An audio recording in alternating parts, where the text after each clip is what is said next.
Okay, you're rolling. Yeah, I can see that because I can see it right there on the monitor. What do you mean? On the monitor, right in front of you, the screen right in front of you. What do you mean? I hear Monica scream. No, monitor screen. The screen right in front of you. You mean the TV? Yeah, okay, yes, the TV right in front. There, see the counter? Oh, look at the numbers going. Oh, hey, that's pretty cool. So if I hit stop, No, don't. Would you I haven't stop? then you go again. Okay, would you stop? Look at now. I hit stop again. No, don't do. No, okay, now it's going again. Please. I like seeing the buttons and the numbers and everything going all on the TV there. Screen. Whatever. Okay. We're rolling.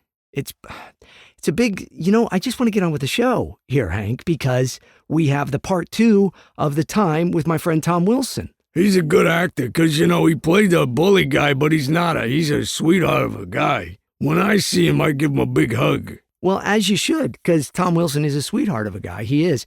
I think that's probably one of the things that is the most, it is the most fantastic as far as his ability as an actor, and it's the most tragic as his ability as a human being. He's the sweetest guy in the world. In his movie that he made, his documentary, Humbly Super Famous, you will see that he talks about, and in his autobiography, his book, his memoir, The Masked Man, if you buy it or you listen to it for free on his YouTube channel even, he tells the stories of when he was young, he was bullied. He wasn't the bully, he was bullied. So to play this famous bully and all that was so... Anyways, Tom and I had a great time talking.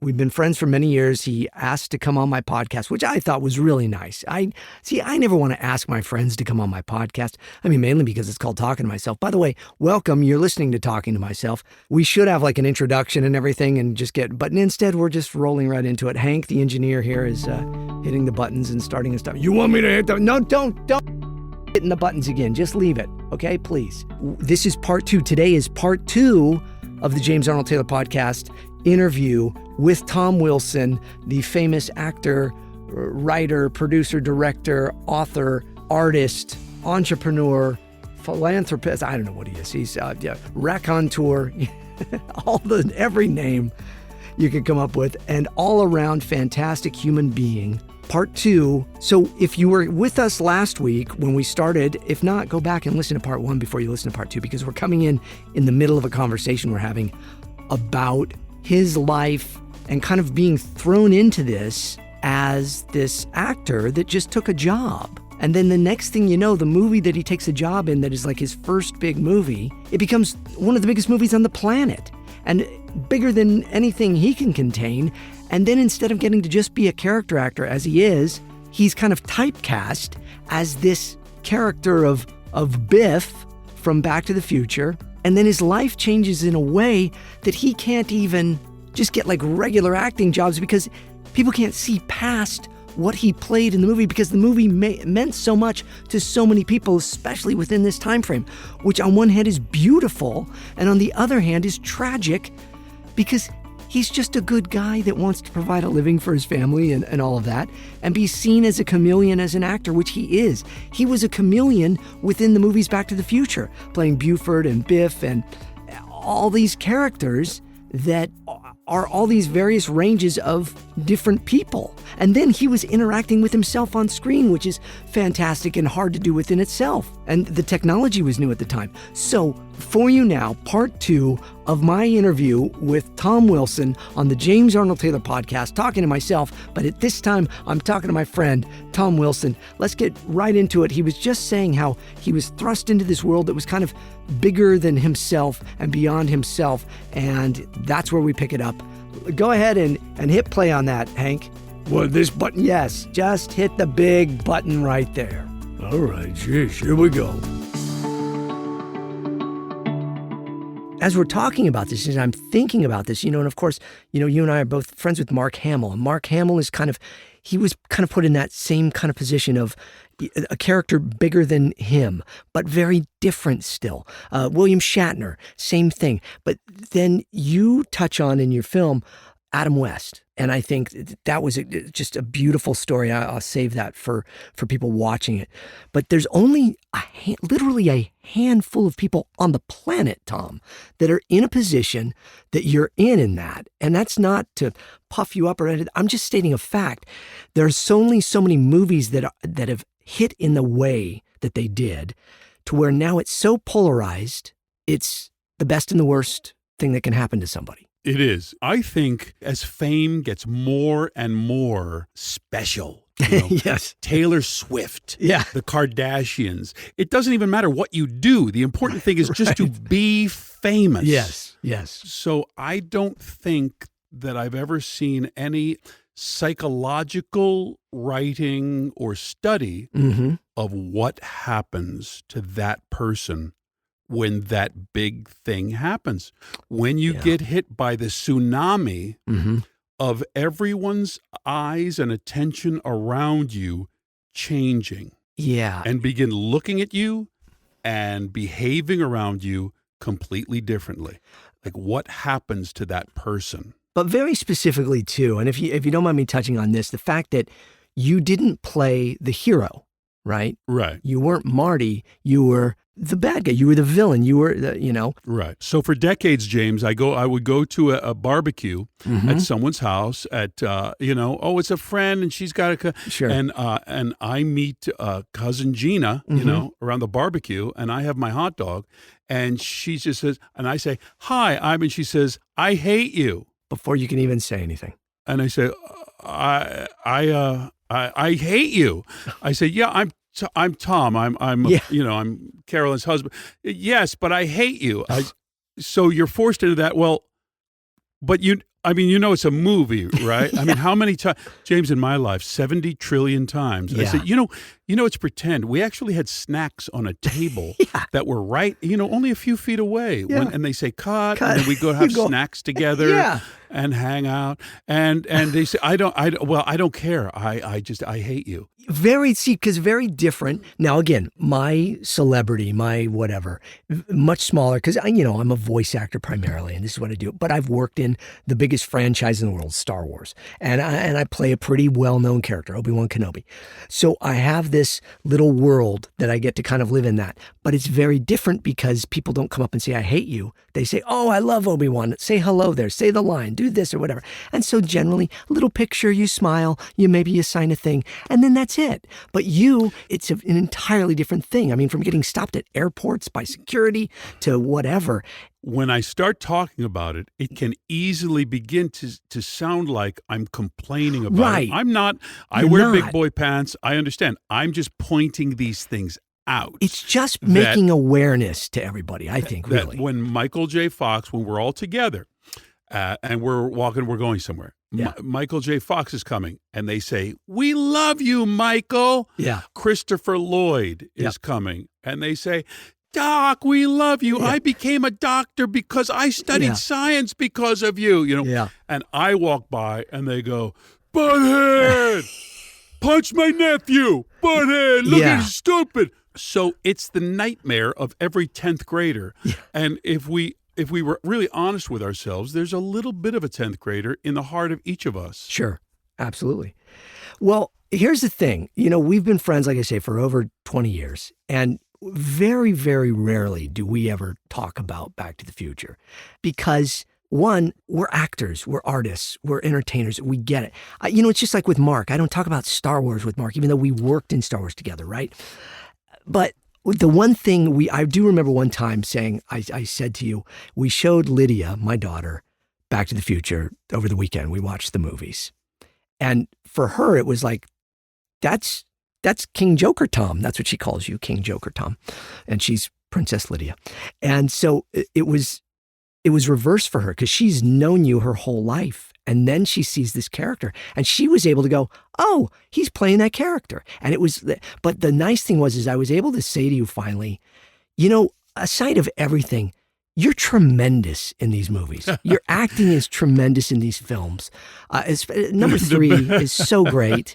And the stuff you got to learn to do and all that. We've talked a little bit about that before on shows and stuff.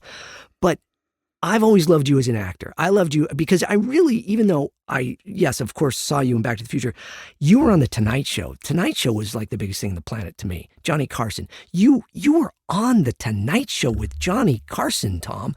That's amazing. And you were funny, and you had a tuba, and you did these things that me as this young man wanting to be a stand-up comic, you broke barriers in that for me. And I was like, oh my gosh, this guy's amazing. So, I rarely get to say that and kiss. I kiss up with you all the time, of course, but I rarely get to say you were tremendous in those. And I thank you for your performance in them because it was great. Thank you, James. Yeah. The best part of the whole thing, the best part of the whole thing as an artist, because you work hard, and I was a young actor in New York City, and you're trying to do well, and just like that, the Field of Dreams, where the guys get a shot at baseball. Yeah. They just wanted to know that they were good, Like he calls out to that Burt Lancaster, "Hey, rookie, you were good," and that's so many guys. You come into this big arena, and you just want to know. And the best part of it is, to this day, 2024, and I'll meet some actor, a very prominent actor, very popular and everything, and they can't not say it. Yeah. They eventually say, Tom, I know you're going to hate me for saying this. And I said, it's okay. But my gosh, those things, it just meant so much to people. And of course, and the professional actor saying, what a job, what a thing, which is very gratifying because, James, for 35 years, it was like I wasn't an actor in it. I was the character, And now 38 years later, maybe started a couple years ago. Yeah. People online sort of going, wait a minute. Mm-hmm.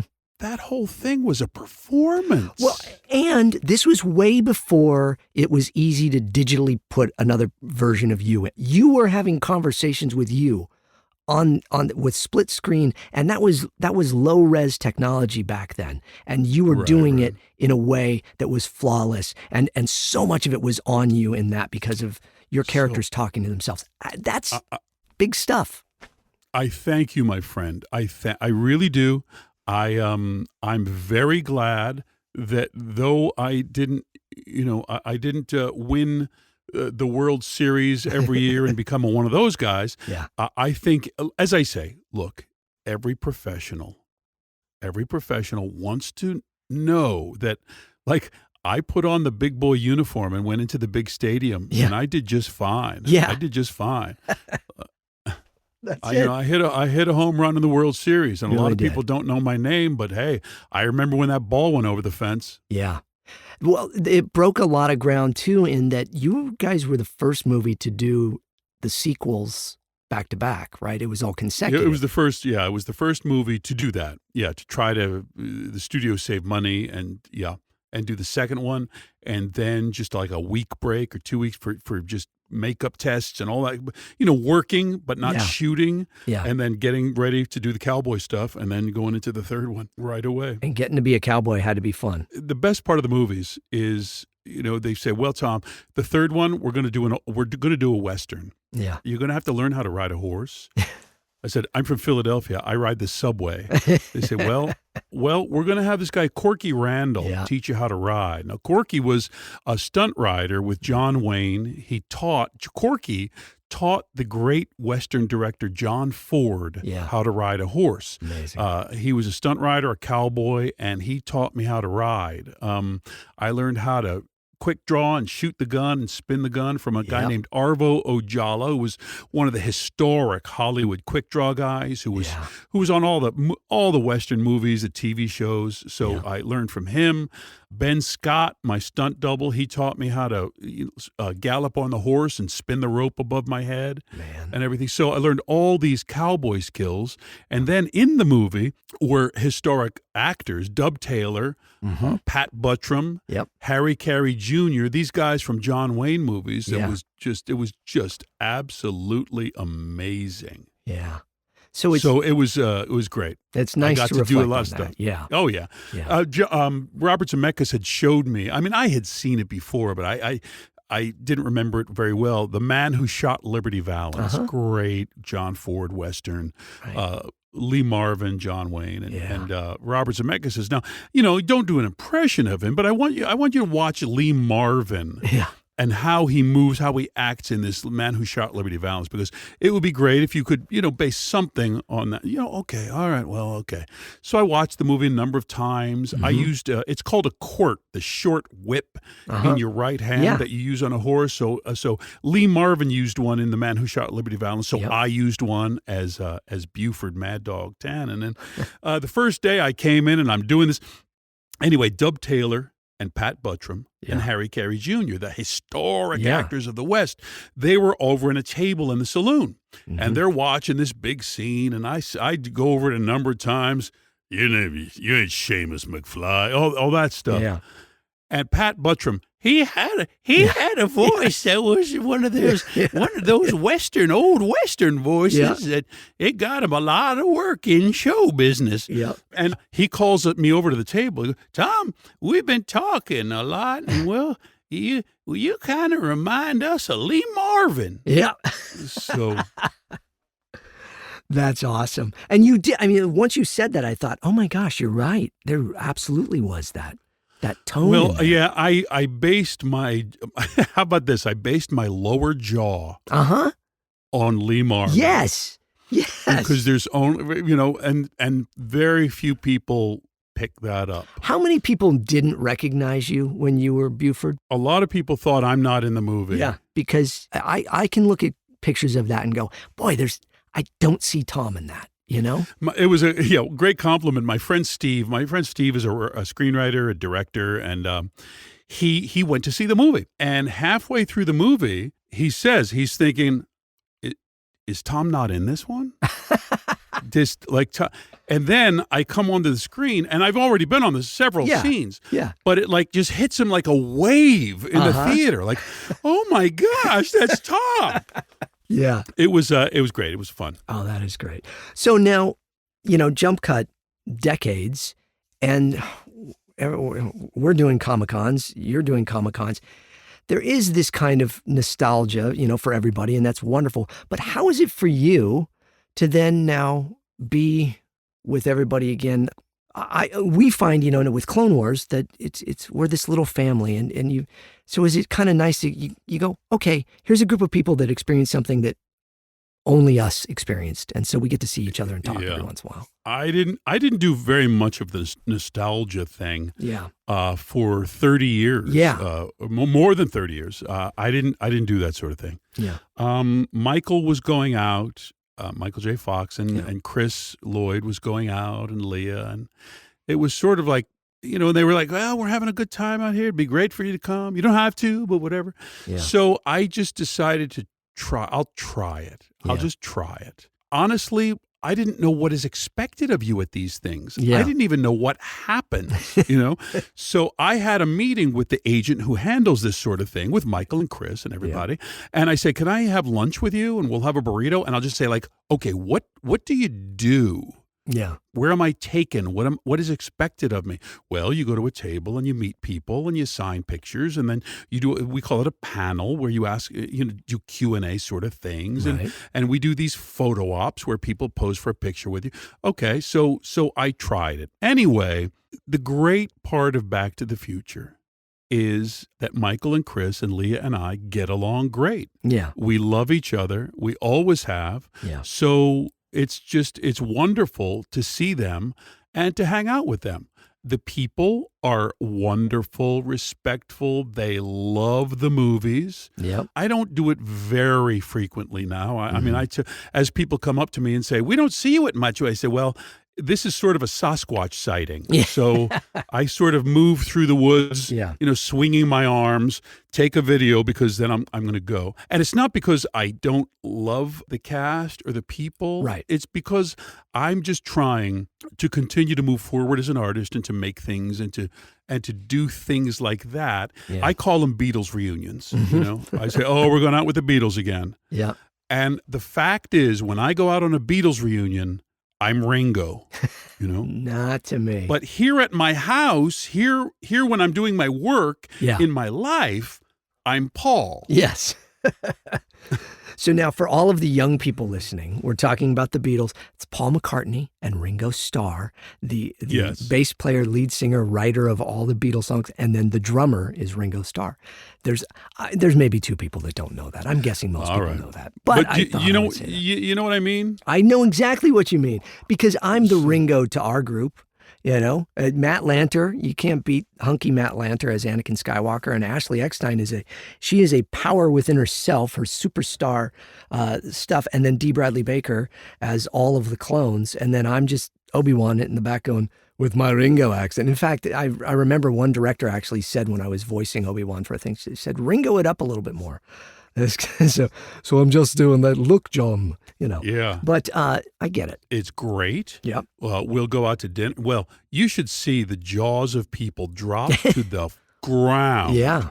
When me, Chris, Leah, and Michael go out to dinner, just one night in Chicago, you know, let's go out and get something to eat. And we go in and people are like, hamana, hamana, hamana. Yeah.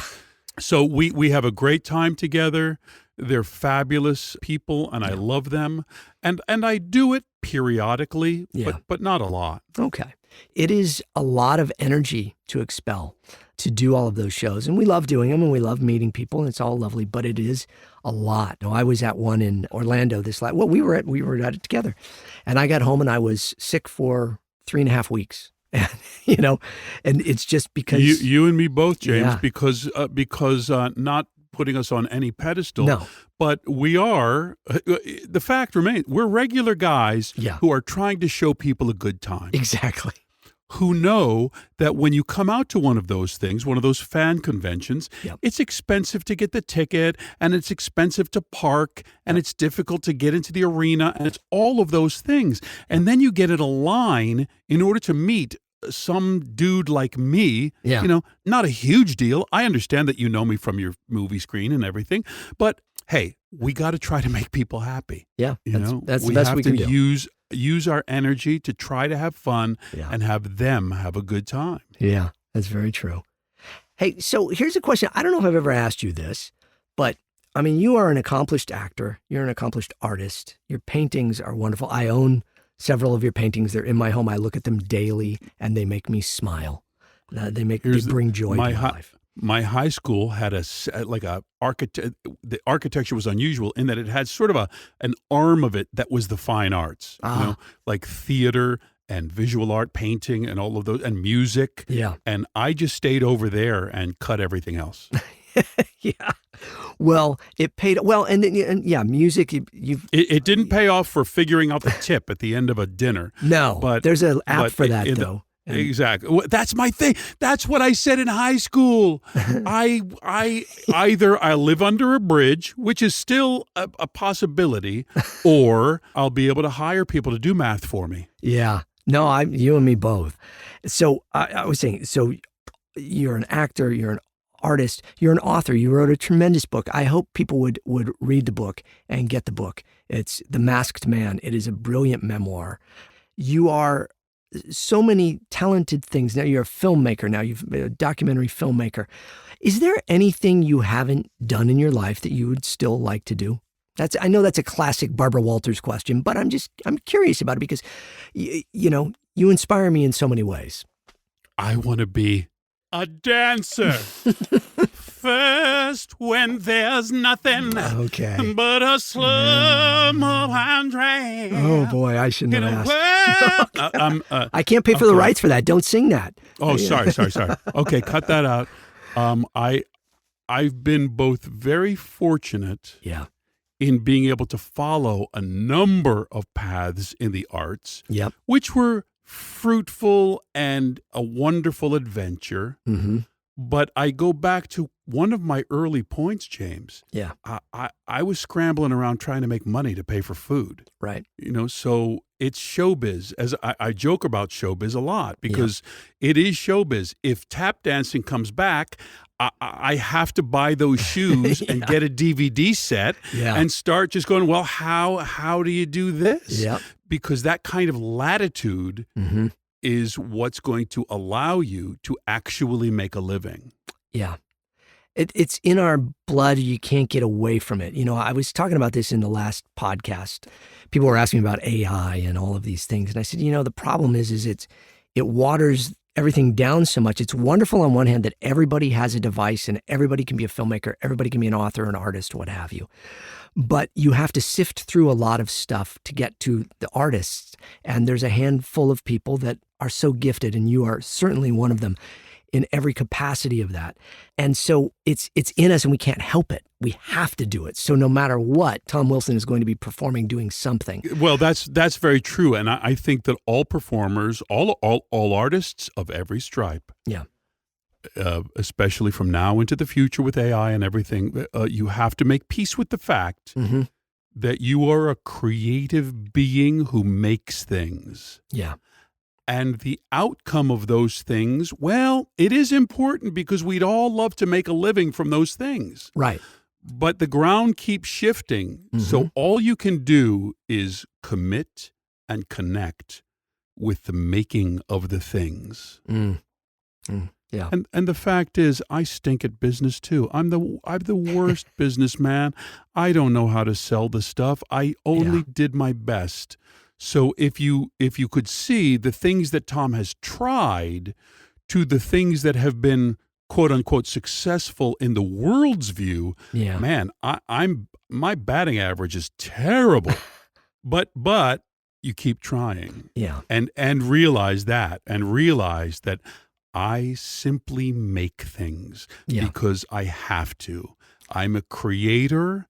I was a creator when I was a teenager. Yeah. A long time ago. I wasn't really at that much peace with it because it seems like you're weird. You're different from everyone else. Yeah. I'm a freak. I don't have friends that are in the Glee Club and this club or whatever. I'm just an oddball. I don't know what's going on, and it's in almost the middle of your life, or maybe even your 30s, where you say, "Wait a minute. Oh, I'm an artist." And I just create things, and that's kind of what I do. Yeah. That's what I'm about.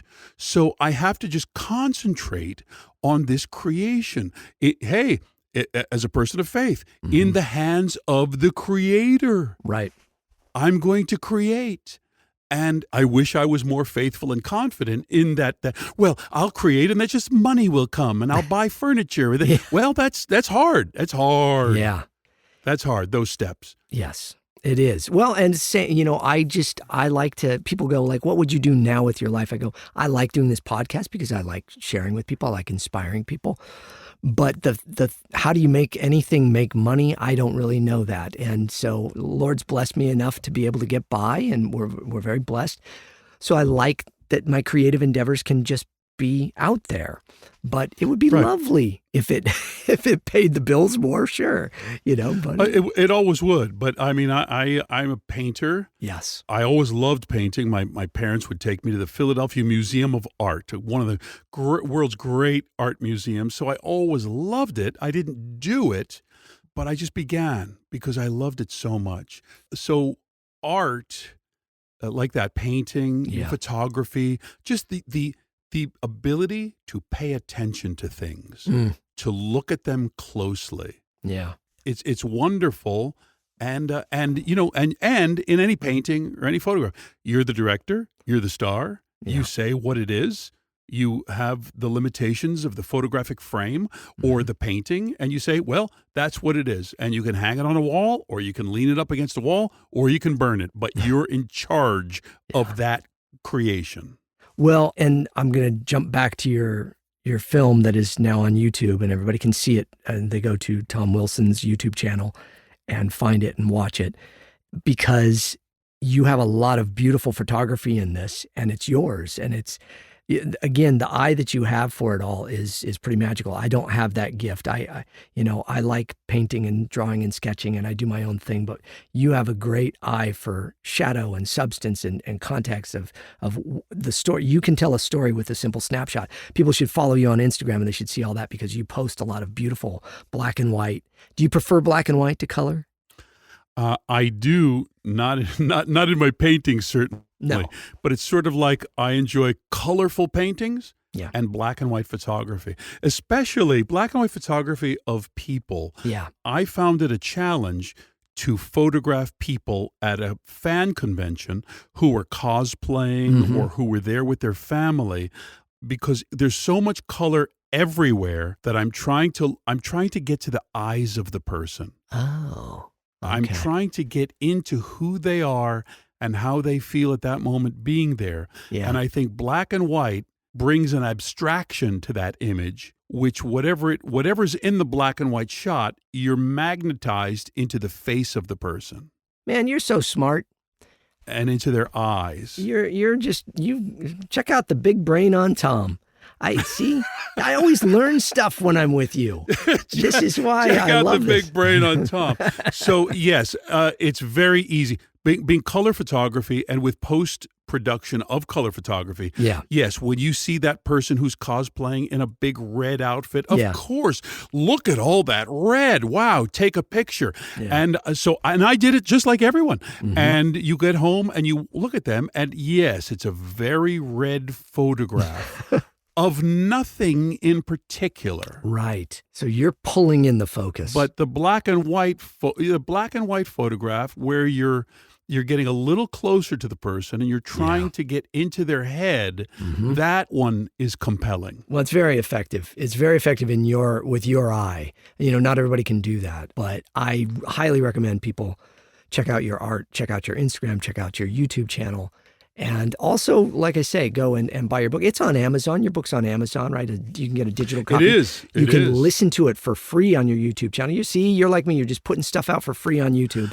I just got tired of charging people for stuff and trying to make money out of this and that and the other. And so I was like, I'm just putting it out there. Free, everybody. Just take it. Well, the audio book I highly recommend, not just because it was recorded in my home studio and I had an amazing time with you doing it, but because it's you telling the story of your life in a beautiful way. And so I highly recommend The Masked Man as well. This Sammy Maudlin was a character played by Eugene Levy on Second City Television years and years ago. And the Sammy Maudlin show was one of those show business shows where everyone just tells each other how fantastic they are. So let me have a Sammy Maudlin moment to genuinely say that you are a great artist in so many ways, in your own right, in so many ways.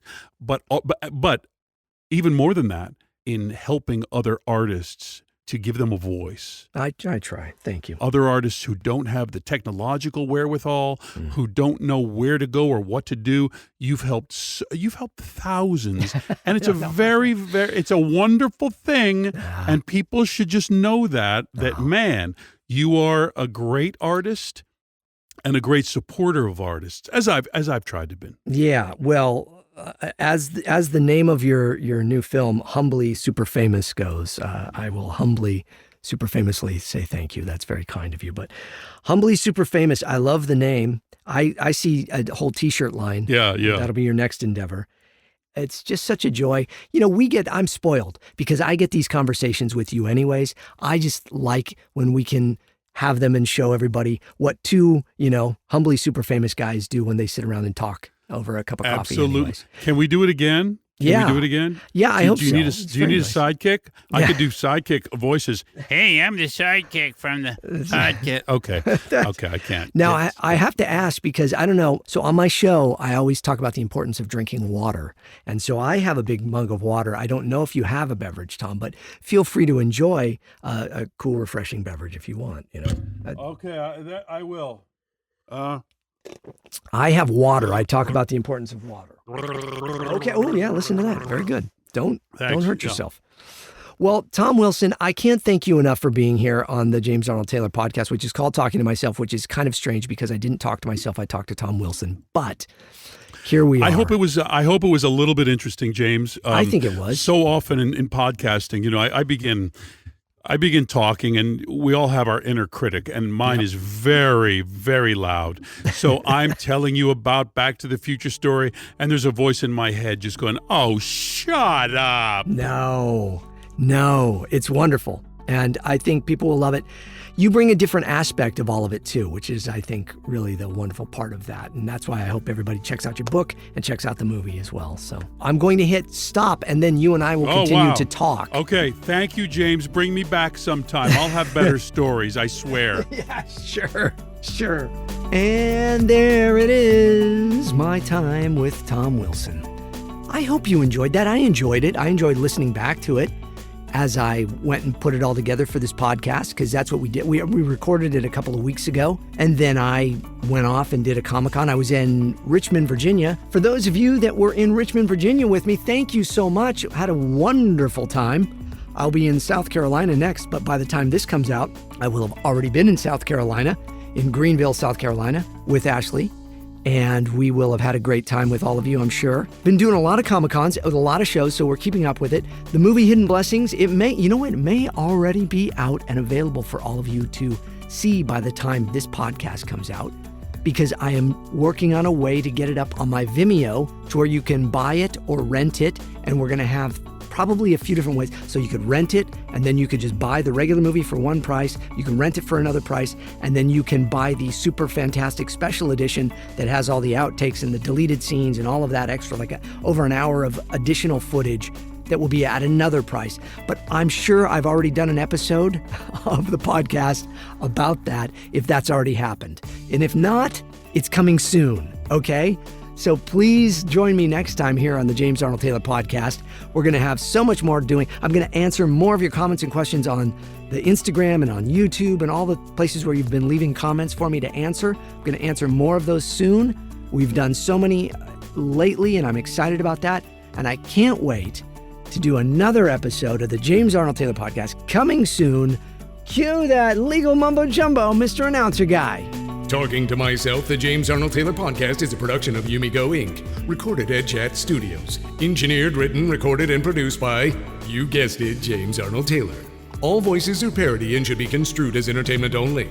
All music and sound effects used with permissions and licenses through Backtracks, Digital Juice, Production Tracks, and Partners in Rhyme. James Arnold Taylor's Talking to Myself, the Podcast. Copyright 2024, all rights reserved. Thanks, dude. Later, dude. Yeah, later, dude. Okay, there he goes. And here we go, taking you off into another week. Just breathe, drink some water, have a good time. You have got this life, okay? I hope this show inspires you. I hope you hear that you see other people, other actors, other human beings are inspired by the arts and by things that we all do creatively. And whatever you got going on inside of you creatively right now, just go for it, man. Do something every day to be creative if you're a creative type. If you're not, do something every day to encourage the talents and the abilities and the skills that you do within the parts of life that you do. And if you're doing something, because in my opinion, everything is creative. Everything we do requires some creativity, some movement in our minds in ways that can get us to think farther beyond ourselves. And thank the good Lord above for all of the abilities you've been given to do all of those things. I hope you have a blessed week. God bless you. We love you here at the James Arnold Taylor Podcast, and we will see you again next time. Goodbye.